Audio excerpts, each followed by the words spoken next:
Greetings, salutations. We are here for Madonna. Today's music video is Justify My Love. This is a request from Karsten. First of all, of course, thank you for the recommendation, the request, Karsten. He's been sending us on this binge of Madonna. And we got a few more Madonna. Well, we have another Madonna in the works.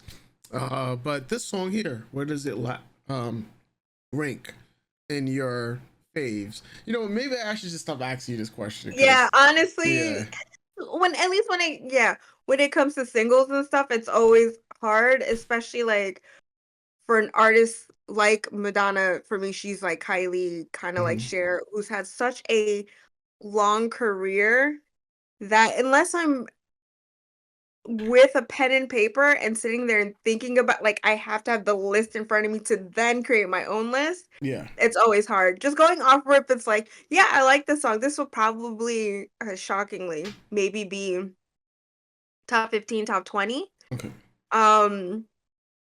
Yeah, it's good though. This is gonna get steamy. Like, this is 90s steamy. This is push the envelope. And it's gonna be great. All right. Well, let's press that play button and jump right into Justify. I do love this song. It's a good song. And me being the Madonna newbie.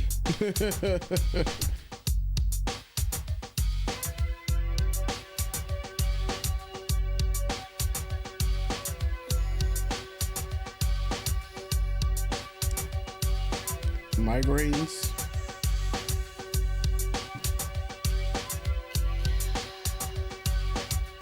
'90s steamy. '90s steamy. I don't think a lot of. I'll explain after.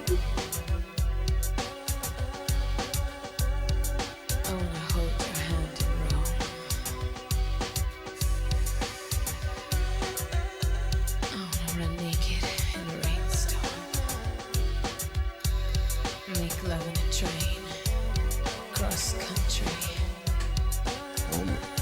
You put this in me. So now what? Wanting, needing, waiting for you to justify my love. Hoping, praying for you to justify my love. Yeah, 90s steamy.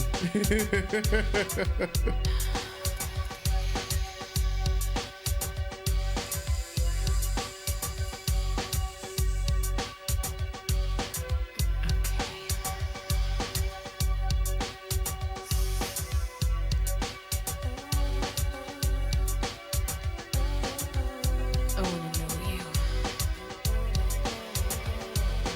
Not like that. I don't wanna be your mother. There was another song we listened to. The first one that we reacted to. Well, Express Yourself? yeah. No. The one from when we tried to do like. Bedtime Stories. Yeah. That's like this type of style of music that she releases. Kiss me. That's right. Kiss me. Wanting. Needing. Waiting. For you to justify my love. Yearning. Burning. This man's like, bro, it should be me, not him. It's not fair.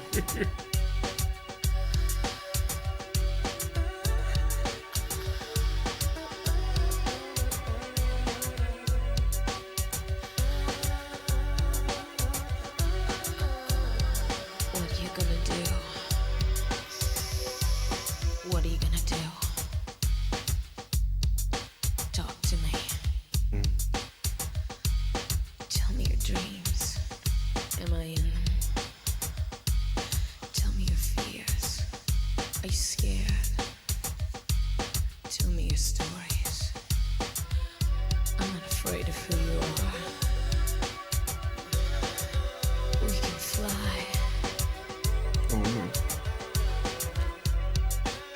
Poor is the man whose pleasures depend on the permission of another. Love me. That's right. Love me. 90s steamy. Be a baby. That's gonna be the I'll word of the explain. day. I'll explain. Wanting, needing, waiting for you to justify my love. I'm open and ready for you to justify my love. To justify I wonder if that was a genuine like laugh and not for the expressive art that we're seeing. waiting to justify my love. Praying to justify. To justify my love. I'm open to justify love.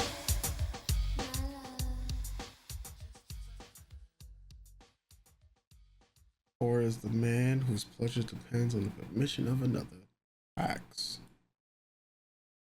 What I mean by 90s steamy. Mm-hmm. What I mean is there's something I feel has been lost in sensuality and sexuality in the last 15 years, where it's not, maybe because there's no longer boundaries to push.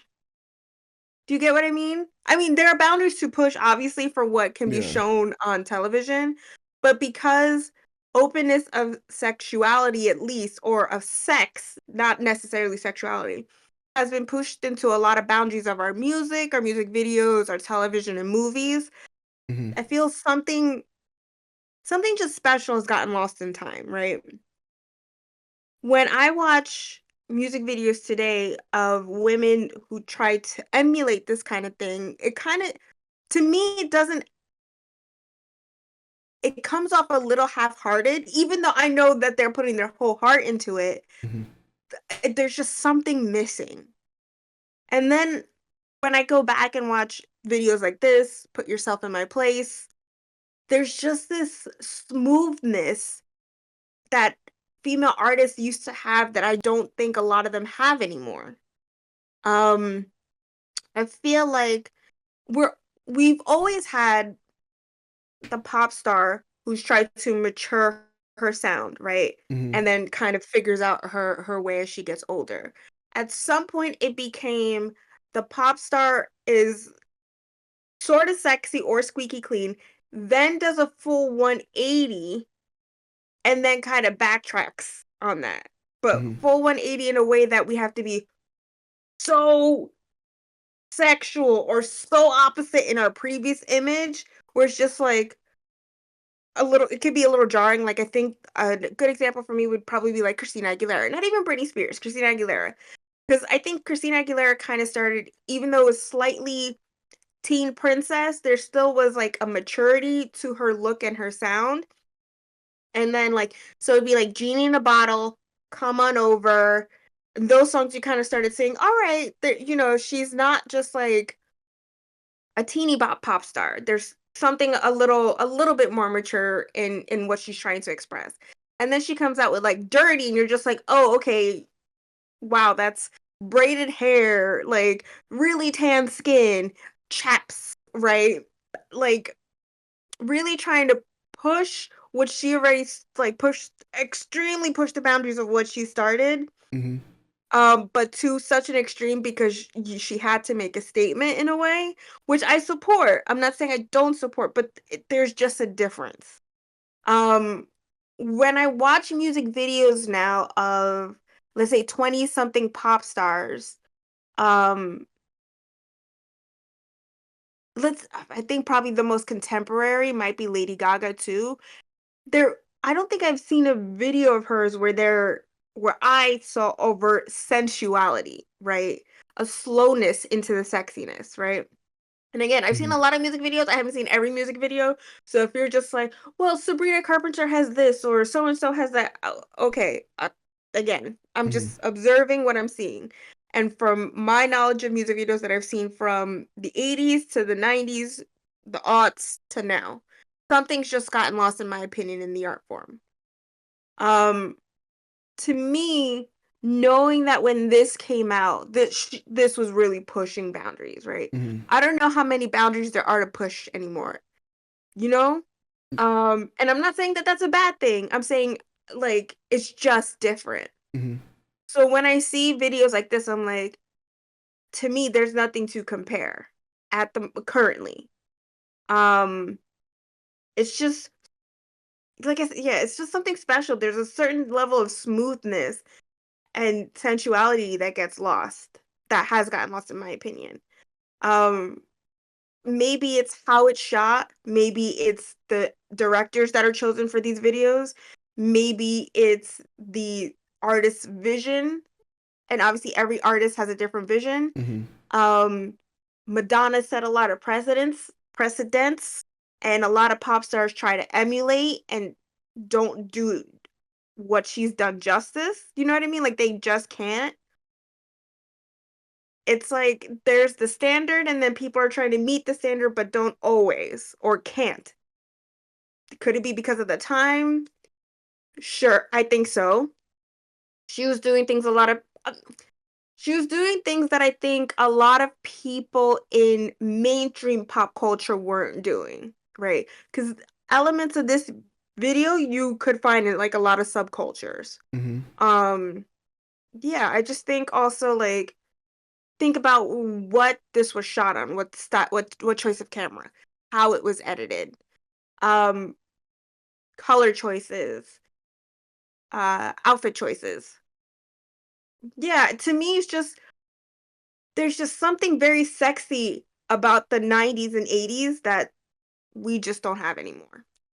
So when I see stuff like this where it is very provocative and it's very like engaging and you can't take your eyes off of it, how what this makes me feel, I can't think of another current music video that made me, maybe closest might be Sexercise, but to me, like, but that's because Kylie knows her level of sexuality and her level of sensuality, right? It's kind of just taking things that she's done in the past and working it towards when that song came out and the era that song came out in. Do you know what I mean? So, like, I can see elements of Sexercise in Put Yourself in My Place or in Justify My Love. Does that make sense? Yeah, no, yeah. Okay. Yeah. So, yeah.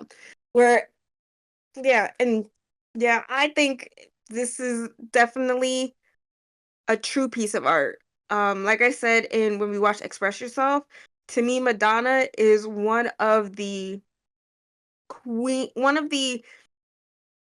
reigning rulers of the music video genre as an art form through her career. Truly spectacular vision, who she chooses to work with or has chosen to work with, just something a lot of people don't have anymore. And again, it could be her as an artist, it could be that our directors aren't the same. Our directors might lack the artistic vision that a lot of direct music video directors in the past had. We're relying a lot more on CG um, instead of practical sets and fashion, you know.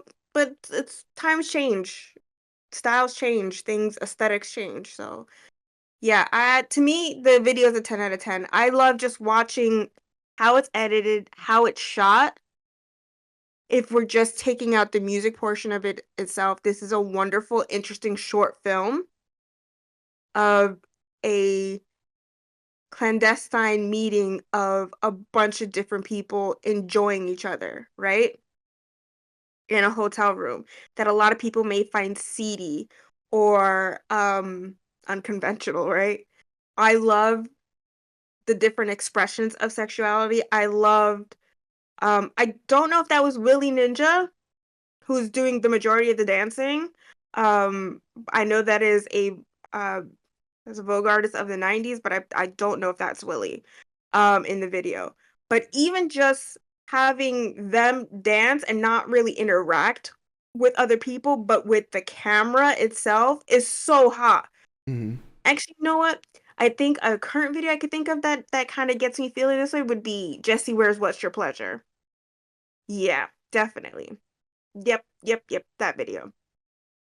So Jessie Ware's got it. But um and I know too, like, it's pushing the boundaries of expression. So we had um women in men's clothing, men in women's clothing, whether uh I don't know the gender of these people, but it seemed a few trans actors in this too. Not too soon, but that's the vibe. I think that kind of inclusivity is what I was getting from this too, right?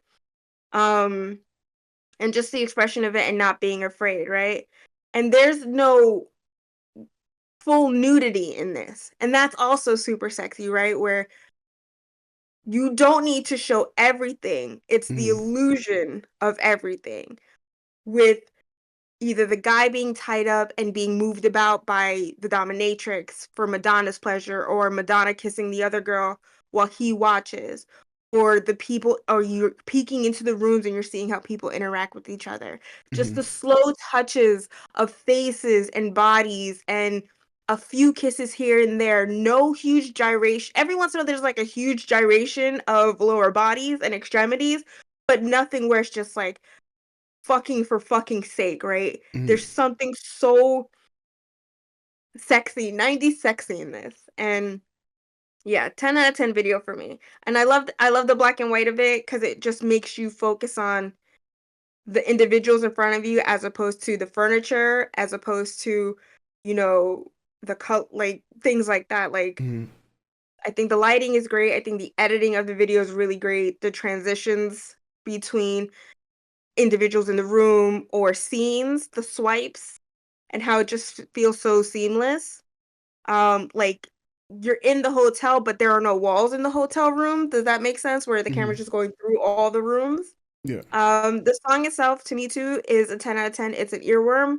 She's not really singing. She's only singing in the chorus, and that's not much.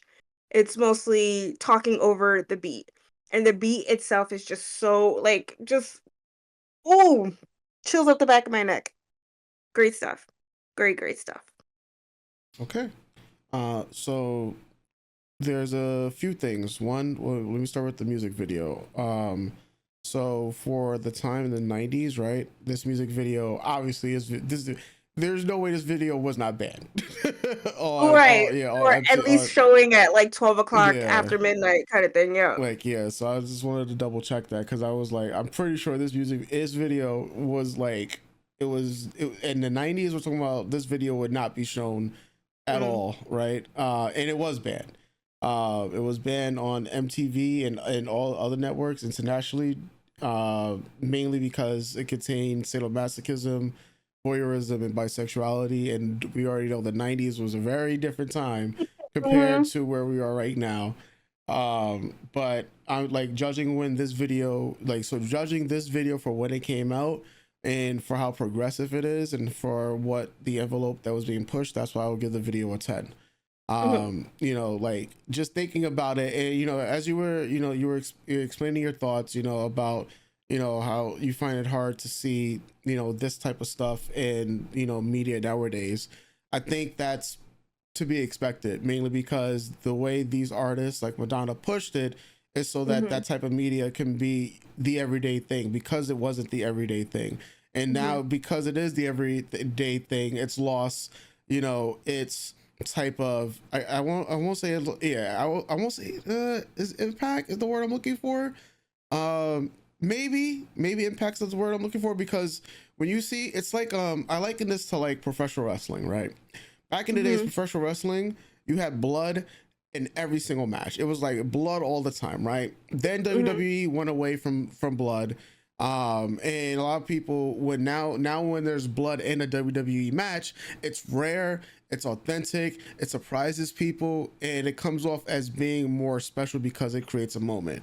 So if you have now where a lot of female artists and very few male artists are just like, well, with a lot of male artists, especially back then it was all about gangbanging too, like the 90s and hip hop, like that was like the end all at that point, like, you know, NWA, and that just permeated, right? But that still took time to make the mainstream, where now hip hop is the mainstream, right? On the flip side, you have a lot of music videos like what we got with this one, that were still rare, because if your video gets banned on MTV, you know, that's less sales that you're going to be able to generate. But you know, you're going to still be judged by these people who are your main execs at the end of the day. And you know, you're still creating buzz. Now when you have these type of music videos in the main sphere, you will notice that our generation, that pretty much started to permeate towards K-pop and J-pop and other music outside of the US. One of the main things was that music videos were a mix of the same thing. A lot of music videos were highly sexual, or the music was just, you know, it was just too much of the same. So then we went to another medium where there's a lot of different quirkier things, right? Then you liken our time in K-pop when we were doing content. So there's always these bubblegum stuff, but then there will be the occasional sexy concept that will push the envelope, right? Or the occasional, let's say, the rare, or I guess you say the rare sexy concept, the rare girl crush concept, right? And those were pushing the envelopes for, you would say, in the K-pop sphere itself, until it became the thing. Now we see it nonstop, and we're just like, where's the variety? And I think when you have music videos like, well, we just got this and Justify My Love, you know, back in the 90s, it was taboo to watch these things. A lot of people just considered, like, the average, like, they wanted to say that the average person shouldn't be watching this type of stuff. Now here we are in 2020, we see this type of stuff all the time. When, you know, American movies and TV series, they always get the rep, oh, people are having sex in the first episode. Relationships used to be a thing that people used to work for. It's why romantic comedies do not work in the American industry of television anymore, whereas it thrives all the way else, because we want instant gratification. And I think our music videos give us too much instant gratification and lack that art form that people strive for back in the days. When you have the Madonnas of the world who will push the envelope, you know, that's why they're always going to keep their place in this world. And it's going to be much harder for artists nowadays to try to achieve this artistry, because now it's like, we've already seen it, it's already been done. So you're gonna have to chase something even more, like, darker or lighter. You gotta have to truly try to reinvent the wheel, when I guess you say the machine is now at a place where you truly have to offer something different, because you got to compete against what we're going to manufacture and what's currently dominating the world. So seeing an artist do anything close to what we just saw in this music video, it's gonna be pretty hard, especially when it's always gonna be the constant comparisons, like, oh, okay, well, Madonna did this, so what's your music video gonna look like?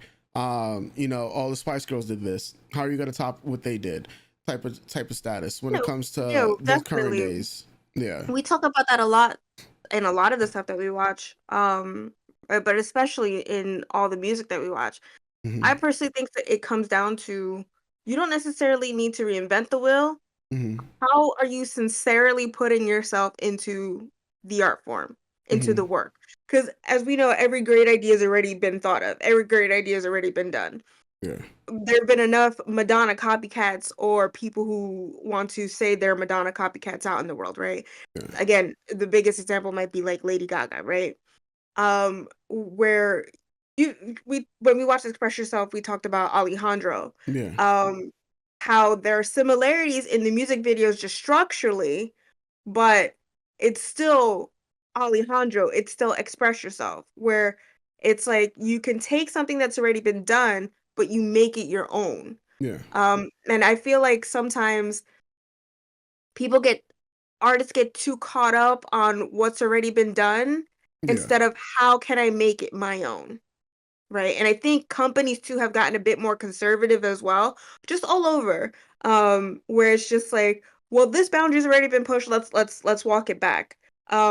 Instead of, continuing to push art. I also feel Yeah. like the art of music video making has died in a lot of places, in a lot of ways, right?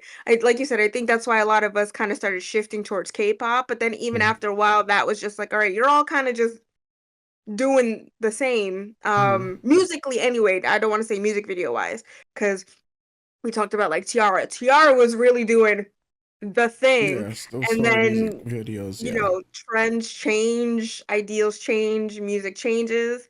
um yeah, I just think people need to be more open into. I also think too, also, and I talk about this a lot, the fact that we don't have music television channels anymore that just play Mhm. random music videos during the day is also affecting artists Yeah. and directors and creatives, Oh, because that's they're because the no TV longer industry is pretty much right. But dead. Yeah. instead of experiencing things that have come before, they're just sticking to the things they like. Whereas, like, obviously we were young when this came out, but because it wasn't readily accessible to us, Yeah. it drummed up the fever to want to see it and to understand it. And then, but watching this and then watching like a Snoop Dogg video, being open to all artists at all times, even if it wasn't your thing, it would just roll up, right? It would just happen. Now it's just like, oh, you only like Madonna, where you're just gonna watch Madonna music videos all day, kind of thing, because it's readily accessible through sites like YouTube or Vimeo, and you're not really going outside the box. So I think that also limits people's creative juices, because they're only seeing one artist and how they create, instead of experiencing other artists and other directors and doing research and stuff like that. I think that's Well, also like a movie industry thing too. so I think they do research mainly because that's a lot of these companies all have R&D teams that when they try to attach or they try to look at different concepts, it's just when you Sorry, have I'm so yeah. sorry. No. No, it's just that when you have nowadays artists having a conceptual concept, uh, they tend to only search out artists that are within the Venn diagram of the Mm, concept that they're trying to nail. You think about an artist like The Weeknd, where they're definitely more so into darker type of music. They're pretty much researching and developing that style to cultivate for them, because they used to be more mysterious out of the public eye before they started to appear more in their music videos. You think, I mean, use Drake for example.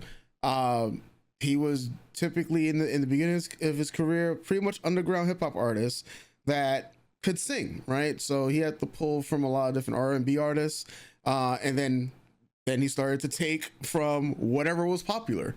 And a lot of artists do that nowadays, as well, because all they can do is either sample or just take, and they say like good artists cop what is it, good artists copy, great artists steal, something like that. yeah. Oh, um like there's a lack of innovation. I yeah. think we're both agreeing on, in a way. Yeah, and yeah, because like there are artists that do push the envelope, Mhm. but the artists that do push the envelope do not succeed that much in the industry, unfortunately, mainly because too different is not what mainstream culture is going to. It's like people will never give a shot to people who are too different, right? There's a lot of great voices that I would hear on a lot of music competitions, and what a lot of these people, like say the Simon Cowells or any of these people who are on these music shows, they're like, hey, you sound great, we cannot market you because of the package that you present. Your skills are too out there. There's a lot of great singers. It's so weird because there's a lot of great singers who would sound stellar on the radio. However, it's just the overall package, like what can we do with their artistry, right? Because it takes a lot to become say a global star, right? Between fanfare and then even when you have industry plants, which is like people's favorite word nowadays and whatnot, and people like between that, I mean, nowadays we have the advent of people manipulating streams and stuff like that. You know, like it's I mean, so the hard. closest Yeah. the closest thing to back in the day would be Mhm. your record companies going out and buying your albums in Yeah. bulk In bulk. and Yeah. then throwing them out or later using them as giveaways to Yeah. fuck up with sales. But now it's like, oh, you don't even need to buy albums anymore to do that. You No. could just sit at a computer And bot. and fuck. Yep. And bot. Yeah. So it's a very interesting, like, because it's like I have to wonder, um like this is a conversation that always happens in basketball. Could the basketball players of today play in the older eras, right?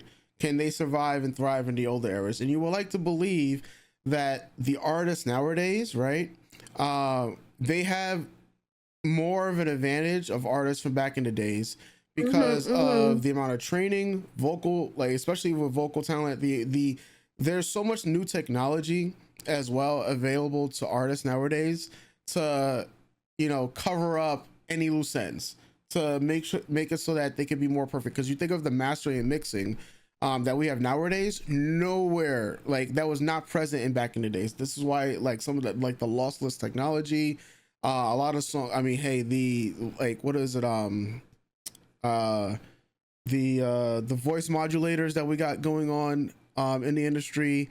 Auto tune was a massive thing that hit the entire world.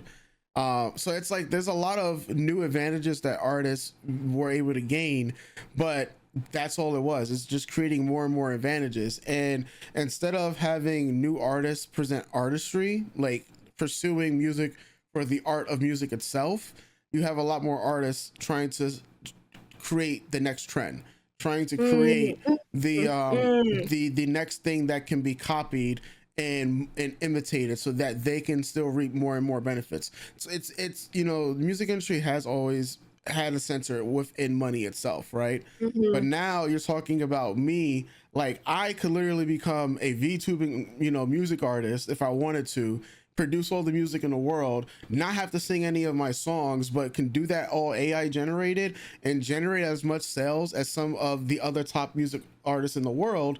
And you know, like, where do you start to compare artistry like that? Like, because now we're pushing the envelope in terms of that stuff, and it's just interesting. That's why, you know, music videos like this, you know, pushing the envelope at the time, you gotta tip your hat off to it, because hey, this is someone that at the time is risking their career or their reputation. They're getting criticized like hell, especially as a woman. Yep. Yeah.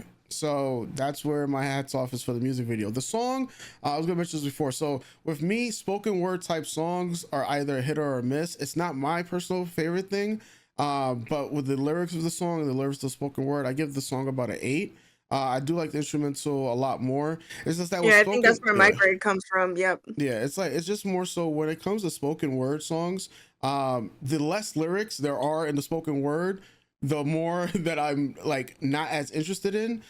But it also does deal with the story that we're trying to craft, and that's where the spoken word for this song matches real well with the music video. So that's why I kind of like was grading it at the same time. But if I'm taking it like separately, then that's why I have like the song as about an 8. Because like spoken word, like I've done spoken word, you know, in my middle school and high school years. So we would have like instrumentals in the back itself that also set the vibe. This is definitely a mood song. Yeah, it definitely is, especially because you have to set the vibe, set the atmosphere for the entire presentation. And so I'm also like visualizing if Madonna is like there on the stage and the song is happening and everyone's moving behind her as well. But then that's again another visual interpretation of how well the spoken word songs can be, or the spoken word act poetry that we're getting can be. So that's why I'm like, you know, it's all about the mood and the setting for it. But I don't listen to a lot of spoken word type song tracks themselves. So that's pretty much just within the amount of songs that I listen to. because I recognized like the other song that we listened to from Madonna. I was trying to remember Bedtime the stories. bedtime story. I was like, yeah, what is Yeah, this same style? thing. What is this style that It's an atmosphere song. yeah. So in spoken word, definitely is an art form that does not get highlighted enough in today's medium. Spoken word actually around 2010 to 2000, I want to say 2007, no 2008, 2012, there was a lot more spoken word because the internet was still evolving and YouTube was becoming a vehicle for spoken word to truly get out there. I'm not sure how much spoken word as, you know, a song and art form, how permeate, like how it like permeated the airwaves. I'm not sure how it was for like say the, you know, from the 80s to the 2000s. So I would have to like check out more artists that have done spoken word. But all in all, love the package. It's just a lot to think about how, you know, this Thanks, is one of those thanks things that Madonna open for up, making us think. Jesus. yeah, we're having a whole like video essay right here. We should be thanking Karsten too for the recommendation. Yes, thank you, Karsten. Yep.